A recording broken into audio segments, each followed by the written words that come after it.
on Sunday night. Nobody really anticipated how this thing ended up. Micah Parsons returning to Dallas as the Packers visit the Cowboys on Sunday Night Football. Jera, lots of shots of him last night. Dallas 1st and 10 near the red zone, and it's to George Pickens. What a terrific connection that was. Remember, no CeeDee Lamb in this game, and the Cowboys now lead 37-34. Here's Jordan Love to Josh Jacobs through traffic. A huge gain and a first down, a 25-yard pickup for the Packers. Final seconds of regulation, they trail by 3. Brandon McManus is on, 53-yard attempt. No problem. We're tied at 37. We go to overtime. With 7 minutes left in the OT, still tied at 37. It's a 2nd and 7 for the boys at the Packers 39. Prescott is under pressure. He's one deep down the right sideline. And how about Jalen Tolbert making the fantastic grab? CD loves it. 2 plays later, 2nd and goal at the 4. And watch for Parsons, because this is ball game. Because Dak could have easily been on his way to a touchdown. It's Parsons' only sack, biggest play of the night. Cowboys have to settle for a 22-yard field goal and now have a 3-point lead. Now here's Green Bay going for 4th and 6 in their own 23. Game is in the balance. It's Love to Matthew Golden. Over the middle, they pick up the first down, 14-yard pickup. And then Love, the screen pass to Emmanuel Wilson. He's immediately wrapped up near the line of scrimmage. And then, oh my goodness, Jordan Love just said everybody wasn't on the same page. They wasted so much time here. Snaps the ball at 6 seconds, throws it into the end zone.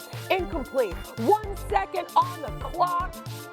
Discussions with Matt LaFleur about what happened. Again, that offense didn't seem to know what LaFleur wanted, but McManus with a 34-yard field goal. And this thing ends in an unsatisfying tie, or for some people, I don't know, very satisfying. I'm not even gonna lie, I'm pissed off. You know, I'm very disappointed just overall how we performed.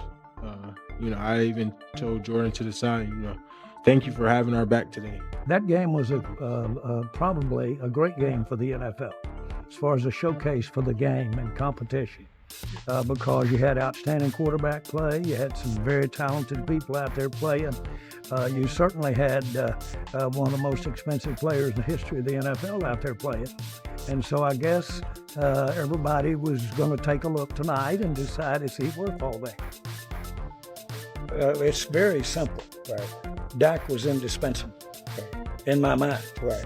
And so, yes. And Michael wasn't. You know, just had to bring Swagoo in. I know he's preparing for Monday Night Countdown, but he loves, I mean, he insists on coming on the show every time Jerry Jones speaks. It's not your favorite thing. Hannah, what did you think don't you do that. Don't do that. Don't you do that. I could think of a million things I'd rather do than to talk about Jerry Jones. All right, I totally let's do it, know that. Let's do it. I'm just teasing you, and sorry, but you got to do it. Okay, here you go. What'd you think? Well, Jerry's right. It was a great display for the game. I think everybody was up last night like, man, I want to go to sleep, but this thing is too good. And, you know, he mentioned Mike. He threw that little shot in there about you got a chance to see the most expensive player.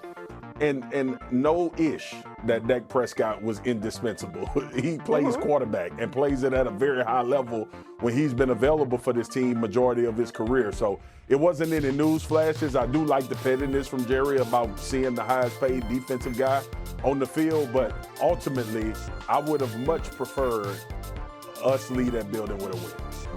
Yeah, listen, though, it is kind of weird because some Cowboy fans are almost treating it like a win because everybody felt like they were just going to get destroyed by the Packers. No shade on Dak, like Swagoo said.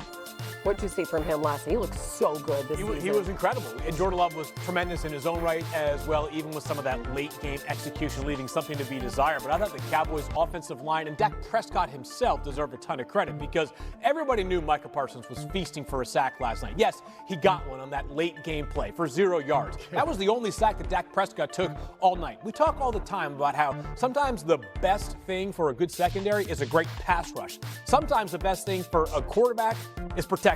Sometimes the best thing for protection is a great quarterback. Dak was really decisive last night. He had 1 sack taken for those 0 yards. He was pressured 14 times last night. So Dak did a good job of getting the ball off just in the nick of time. The Cowboys were very clearly allocating a lot of resources to make sure that Micah Parsons not have 3 sacks as opposed to just 1. I thought they were a very exemplary offensive performance, Swagoo, with no CeeDee Lamb, one of the best players on this roster.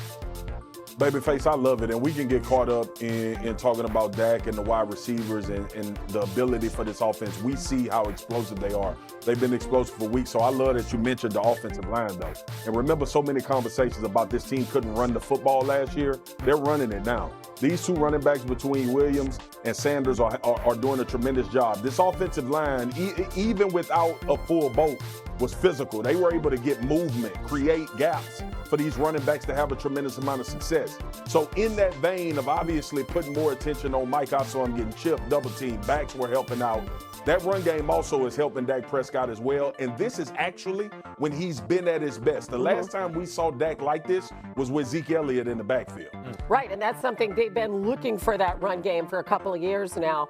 Meanwhile, we had like Green Bay going to the Super Bowl after the first couple of games. It's weird because Jordan Love had that bad interception in their last loss, and then they just didn't seem to be on the same page offensively. I don't know, what were you seeing from the Packers? It was more the late game stuff we talked about at the end of regulation, them kind of getting lucky at the end to be able to tie that ball game up. But even to me, at the end of overtime, not really going for the win and kind of protecting the lead and going for the fact of, hey, we're just going to walk out of this thing with a tie. But like for us in sports media, you come in the next day, you want to talk about the winning football team. And then when you look at this game, it's like, well, damn, we got a tie. I don't know who we want to talk about. So for this Packers offense throughout, you saw them make play after play after play. But as we watch that game in, you're expecting them to execute at a high level. And we didn't see that at the end of regulation or, to me, at the end of overtime, going to win the football game. Yeah, listen, we know they have a lot of young players, and I think they have a lot of work to do. So they have a bye week coming up. Cowboys get the Jets, though, Swagoo. Maybe you will get your win to talk about next week. If we keep playing offense like this, hopefully so. There you go. All right. Tackle has a neck injury. John Harbaugh said today he is now out for the season. The Ravens have been bracing to lose him. They placed him on injured reserve on Saturday, and Harbaugh confirmed a short time ago that Matabuke will not play again in 2025, which is yet the latest blow to a Ravens team that already has had more than its fair share of injuries. Yeah, about half a dozen defensive starters. You see Mina's expression there. Mina Kimes is with us, Dan Orlovsky, and the men in blue here. Different shades. Jason McCourty and Field Yates. But let's start with Lamar there. Dan, in addition to all of these other injuries, I know you're there in Miami where you're calling the game tonight. How concerned are you about this Lamar news? Yeah, this is obviously an enormous deal. I think just because he's Lamar Jackson, the style of football that he plays, the style of football he allows their offense to play. I'd also say this, Hannah, this receiving group hasn't really been